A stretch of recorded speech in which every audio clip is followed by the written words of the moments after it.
Kahapon, ika-25 ng Agosto taong kasalukuyan, mas tumindi pa ang tensyon sa South China Sea nang ang isang sasakyang pandagat mula sa Bureau of Fisheries and Aquatic Resources o BFAR ng Pilipinas ay iniulat na pinagtulungan ng 8 Chinese vessel at binangga pa ito malapit sa Escoda Shoal, na kilala rin bilang Sabina Shoal.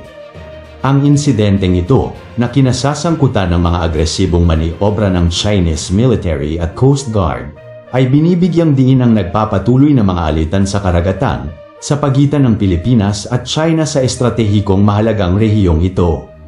Ang BFAR vessel, na kinilala bilang BRP Dato Sanday, ay nasa isang humanitarian mission kahapon upang maghatid ng mga mahalagang supply sa mga mangingisdang Pilipino na nag-ooperate sa lugar, kabilang na ang pagbibigay ng karagdagang diesel. Sa paglalakbay nito mula sa Hasa-Hasa Shoal patungong Escoda Shoal, nakasagupan ng BRP Dato Sanday ang 8 sasakyang pandagat ng China, kabilang ang mga barko mula sa People's Liberation Army Navy at ilang barko ng China Coast Guard. Ang mga barkong Chino ay sumabak sa mapanganib na mga maniobra, kung saan wala itong pag-alinlangan na banggay ng barko ng BFAR. Naganap ang insidente humigit kumulang 10 nautical miles mula sa Escoda Shoal bandang 2:11 p.m. At dahil sa mga agresibong panghaharas ng mga barko ng China sa barko ng BFAR, napilitan itong ihinto ang operasyon sa kalagitnaan ng karagatan,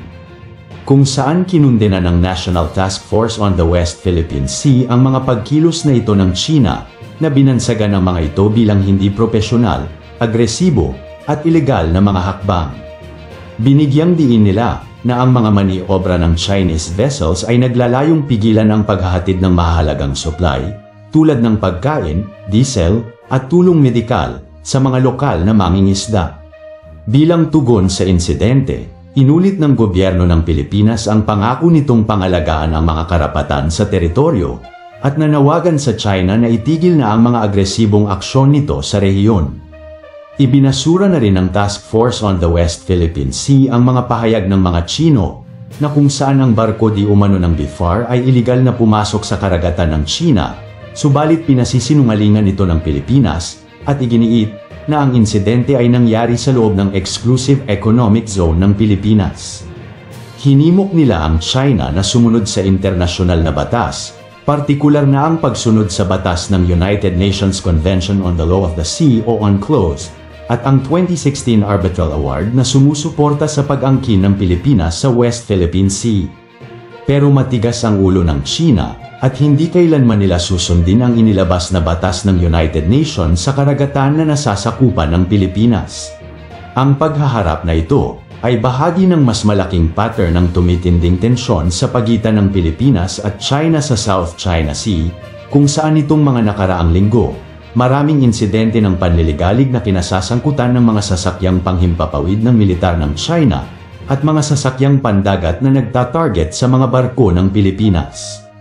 Ilang araw bago ang insidenteng ito, isang sasakyang panghimpapawid ng BFAR ang iniulat na hinaras ng mga fighter jet ng China na nagpaputok ng mga flare ng malapitan sa sasakyang panghimpapawid ng Pilipinas sa isang regular na patrol na nagbigay ng malaking kaba sa mga taong nakasakay sa naturang aircraft.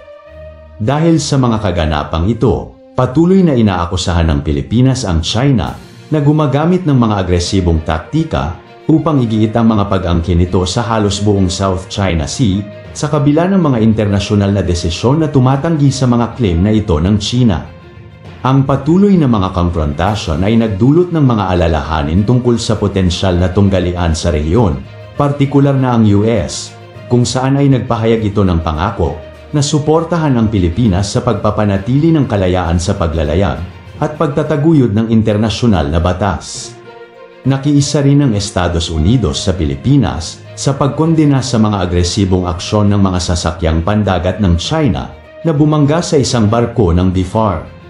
kung saan naglabas ng matinding pagkondena si US Ambassador to the Philippines Mary Kay Carlson sa mga aksyon ng China na nagsasabing matatag ang paninindigan ng US sa Pilipinas at binigyang diin din niya ang pangangailangan ng China na itigil ang provocative and dangerous action nito na sumisira sa katatagan ng rehiyon at nagbabanta sa kaligtasan ng mga sasakyang legal na tumatakbo sa lugar ng karagatan ng Pilipinas.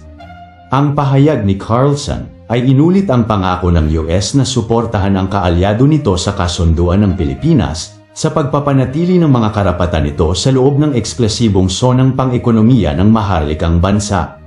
Sa kabilang anggulo, tinukoy ng mga opisyal ng China ang pagkondena ng US bilang panghihimasok sa itinuturing nilang panloob na usapin. Iginiit ng Chinese Foreign Ministry na ang mga aksyong ginawa ng mga sasakyang pandagat nito ay ayon sa batas at kinakailangan ito upang mapangalagaan ang mga pag-aangkin ng teritoryo ng China sa South China Sea na tinatawag nito bilang Nansha Islands. Naninindigan din ang China na ang sasakyang pandagat ng BFAR ay tumatakbo sa mga karagatang inaangkin ng China sa kasaysayan na iginiit na walang legal na karapatan ang Pilipinas na magsagawa ng mga operasyon sa mga lugar na ito. Sa isang pahayag ng Chinese Foreign Ministry, nagpahayag ang China ng pagkabigo nito sa US para sa inilarawan nitong walang batayan na mga akusasyon at hinimok ang Washington na pigilan ang pakikialam sa mga hindi pagkakaunawaan sa rehiyon.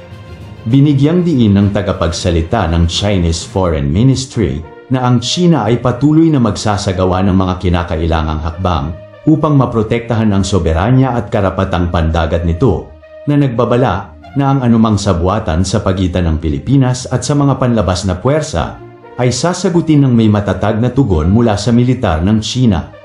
Ang pinakahuling agresibong aksyon na ito ng China ay bahagi ng mas malawak na plano dahil sa tumitinding tensyon sa South China Sea, kung saan ang dalawang bansa ay lalong nag-confront sa isa't isa dahil sa mga maritime claims. Ang Estados Unidos ay nanatili pa rin sa pangako nitong ipagtanggol ang Pilipinas sa ilalim ng Mutual Defense Treaty na binibigyang diin na ang anumang armadong pag-atake laban sa mga sasakyang pandagat ng Pilipinas ay magbubunsod ng tugon mula sa militar ng Estados Unidos.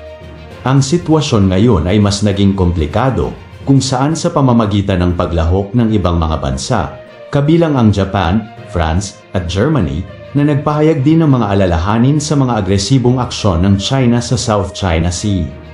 Hinimok din ng mga bansang ito ang China na sumunod sa internasyonal na batas at makibahagi sa mapayapang pag-uusap upang malutas ang mga hindi pagkakaunawaan. Habang tumataas ang tensyon, pinalakas ng Pilipinas ang pakikipagtulungang militar nito sa US at sa iba pang mga kaalyado na nagsasagawa ng magkasanib na patrol at pagpapahusay ng mga kakayahan sa depensa bilang tugon sa pagiging mapamilit ng China sa pag-angkin sa mga karagatan na hindi naman sa kanila. Bilang conclusion, ang pagbangga sa BRP Datos Sanday ng mga sasakyang pandagat ng China noong ika-25 ng Agosto ay isang matinding paalala sa marupok na sitwasyon ng seguridad sa South China Sea. Habang tinatahak ng dalawang bansa ang kanilang masalimuot na alitan sa maritime, patuloy na nananawagan ang Pilipinas para sa pagsunod sa mga internasyonal na pamantayan at pagtigil sa mga agresibong aksyon ng China. Ang insidente ay hindi lamang nagbibigay diin sa mga agarang panganib na kinakaharap ng mga sasakyang pandagat ng Pilipinas, ngunit binibigyang diin ito ang mas malawak na geopolitical tension na tumutukoy sa rehiyon. Ang tugon naman ng China sa pagkondena ng Estados Unidos ay sumasalamin sa patuloy nitong pangako na igiit ang mga pag-angkin nito sa South China Sea kahit na patuloy na tumitindi ang tensyon sa Pilipinas at mga kaalyado nito. Ang sitwasyon ay nananatiling walang katiyakan na ang magkabilang panig ay nagpapanatili ng matatag na paninindigan sa kani-kanilang pag-angkin sa teritoryo. Habang nahaharap sa mga hamon ang mga diplomatikong pagsisikap na bawasan ang mga tensyon, ang potensyal para sa higit pang mga konfrontasyon sa rehiyon ay napakalaki, na binibigyang diin ang pangangailangan para sa patuloy na pag-uusap at pagsunod sa internasyonal na batas. Hanggang dito na lamang po. Maraming salamat po sa inyong lahat at mabuhay po kayo.